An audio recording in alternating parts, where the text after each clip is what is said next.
자, 9번 문제. 공장의 임차료는 무엇을 배분하는 게 중요할까요? 딱 봐도 요거죠. 이런 거 가지고 하는 거예요. 공장의 임차료. 자, 10번 문제. 제조지시서 넘버 2. 그 얘기는 넘버 1도 있고 2도 있고 3도 있고 4도 있고 뭐 이렇게 1, 2, 3, 4가 되게 많다는 거야. 자, 근데 이 중에 총원가가 직접 재료비는 150, 직접 노무는 220, 제조간접비가 300이래. 자, 질문이 뭐냐면 제조지시서 넘버 2 여기에 직접 재료비는 얼마입니까? 를 물어봤는데 우리 회사는 제조간접비를 배분하는 방식이 직접 재료비를 기준으로 배분한대요. 자, 이게 무슨 말인지 볼게요. 지금 전체 제조간접비가 발생된 금액이 300이죠. 그러니까 이렇게 생각하면 돼. 300만 원이라는 제조간접비는 제조지시서 넘버 1에도 배부하고요. 2에도 배분하고 막 3에도 배부하고 막 그러는 거야. 이렇게. 근데 이 300만 원이라는 제조간접비를 무엇을 기준으로 넘버 2에 100만 원을 배부한 것이냐. 직접 재료비를 기준으로. 근데 지금 직접 재료비는 전체 원가가 150이거든요. 근데 150 중에 넘버 2가 차지하고 있는 직접 재료비의 비율만큼 제조간접비를 배부했다는 뜻인 거야. 그러면 3분의 1에 해당하는 금액이 넘버 2에 배부됐다면 제조간접비 총 원가 중에 넘버 2에 직접 재료비가 몇 퍼센트를 차지했겠어요? 3분의 1을 차지를 했었겠지. 그러니까 3분의 1만큼을 제조간접비도 동일한 기준에 의해서 배부를 하지 않았을까? 3분의 1이면 얼마인 거예요? 50만 원이 되겠죠. 답은 1번. 자, 다시 한번 해볼게요. 그럼 이게 무슨 말이냐?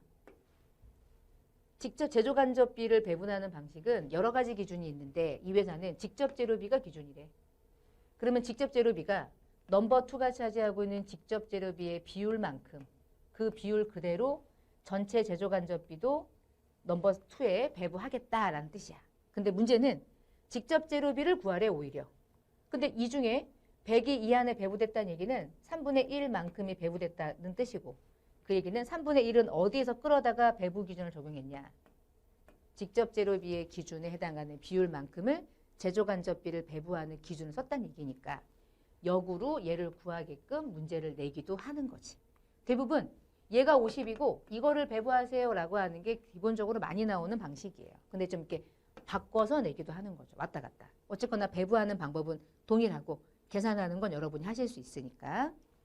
자, 11번 문제. 옳은 설명. 1번. 어떤 방법으로 배부를 하든 배부 전에 배부 후에 제조간접비의 총액은 항상 일치한다. 맞죠? 아까 우리 했었죠. 지난 시간에 공부했듯이 배부하기 전에도 100이지만 배부한 이후에도 100이죠. 전체 금액은. 총액은. 근데 어떤 방법으로 하느냐에 따라서 보조의 원가를 제조에 배부하는 그 제조 부문의 원가가 조금씩 차이가 생기는 것뿐이죠. 옳은 걸 찾았는데 딱 보니까 얘가 1번이네. 그러면 얘네들은 틀렸나? 왜 틀렸나 볼까? 두 번째, 보조 부문 간의 용역수수의 관계를 전혀 고려하지 않고 배분하는 방식은 단계가 아니라 직접 배부법이고요. 두 번째, 보조 부문 간의 배부 순서를 정하는 방식은 상호가 아니고 단계 배부법이고 용역수수 관계를 완전히 고려하는 방식은 직접이 아니라 상호 배부법이죠. 그러니까 답은 1번이 맞았던 거네요. 자, 12번 문제. 옳지 않은 설명. 상호는 보조 부문의 용역의 제공을 모두 다 고려하는 가장 정확한 방법이나 계산 과정이 복잡하다. 맞다. 그래서 회계 1급에는 안 풀었다. 세무 2급에서는 푸셔야 돼. 세무 2급은 그 연립방정식에 대한 X, Y라고 하는 금액을 어떻게 구하는지 식 자체를 물어보기도 하거든요.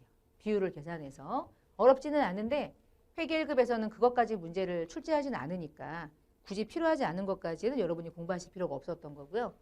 두 번째, 단계는 우선 순서를 결정해야 돼요. 그래서 배분 결과가 오히려 직접 배부법보다 왜곡이 될 수도 있다. 이게 뭐냐면 이게 전력이 같은 동력에게 먼저 배부할 거냐 아니면 수선이 먼저 배부할 거냐가 누가 먼저 배부하느냐에 따라서 중요도가 달라지니까 금액이 달라지면 전력이 먼저 배부했는데 별로 중요도가 떨어져. 그러면 이제 전체 원가가 배부된 이유가 오히려 직접 배부하는 것보다 더 왜곡이 될 수는 있겠지. 그치? 보조의 원가를 제조하는 방법의 차이이긴 하지만 그런 차이가 좀 있을 수 있어요.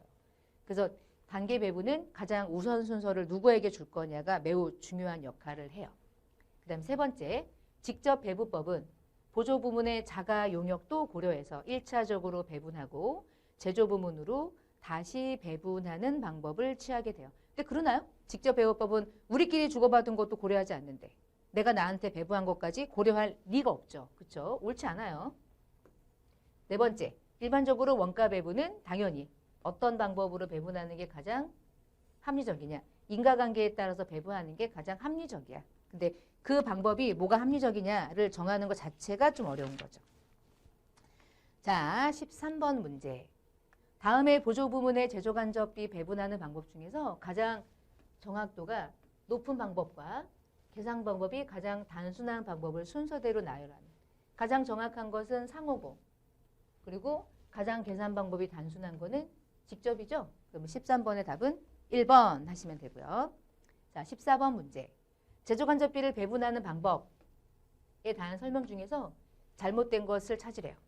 직접은 가장 간단한 거 맞죠? 상호는 가장 복잡해요. 단계는 배부 순서에 따라서 원가 계산이 달라지기 때문에 그런 단점이 다소 없지 않아 있죠. 자, 상호는 보조 부문의 용역 수수 관계를 고려하죠. 고려하지 않는다가 틀렸죠. 고려하지 않는 건 누구예요? 직접 배부법이 고려하지 않는 거죠. 상호는 고려한다라고 하는 말이 정확한 설명이 되겠고요. 15번. 보조 부문을 배분하는 방법이 아닌 것은, 자, 직접, 단계, 상호가 있었는데, 자, 이 방법은 우리 듣도 보도 못했죠. 총원가 비례법은 뒤에서 공부할 건데 제조간접비를 실제 배부하고 예정 배부하면 그 차이가 발생해요. 그 차이를 조정하는 방법이지 보조 부문비를 제조하는 방법하고는 거리가 멀어요. 자, 16번. 배부 순서를 정해서 막 이렇게 배부하는 방법이 뭐였죠? 배부 순서를 정한다. 유일하게 그 방법은 단계 배부법을 설명한다. 이렇게 이해하시면 되고요.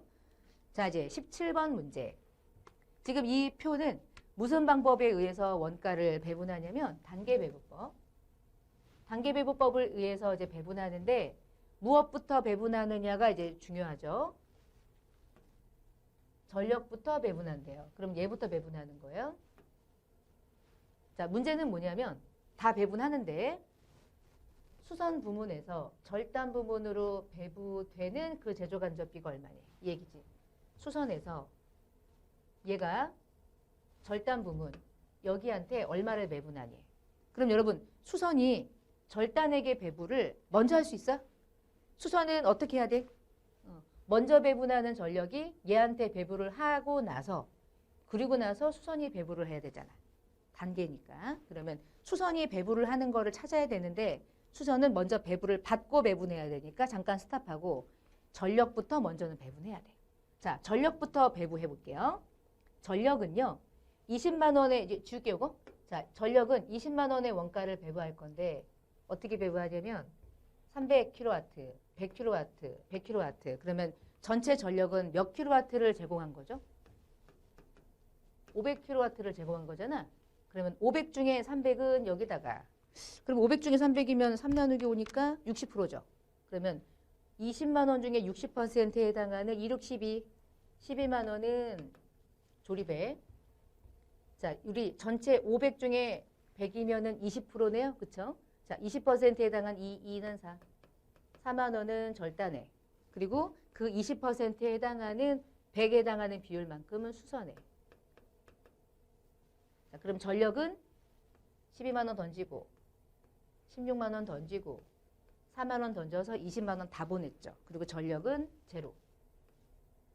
그리고 전력은 배부를 안 받아 이랬어요. 그렇죠? 그럼 배부를 무시. 그리고 나서 이제 두 번째 이제 수선이 간다. 자, 수선은 얼마를 배부해야 돼? 40을 배부해야죠. 이게 중요하고요. 수선은 40을 어디에가만 배부하냐면 전력에는 배부를 안 되니까 얘와 얘한테만 배부해. 그러니까 전체 100 중에 40 하면 안 되지. 그치? 50을 무시해. 그러면은 50 중에 40, 50 중에 10만 배부해. 그러면 5, 8에 40. 그러면 여기에 배부해야 될 배부율이 몇 프로예요? 80%.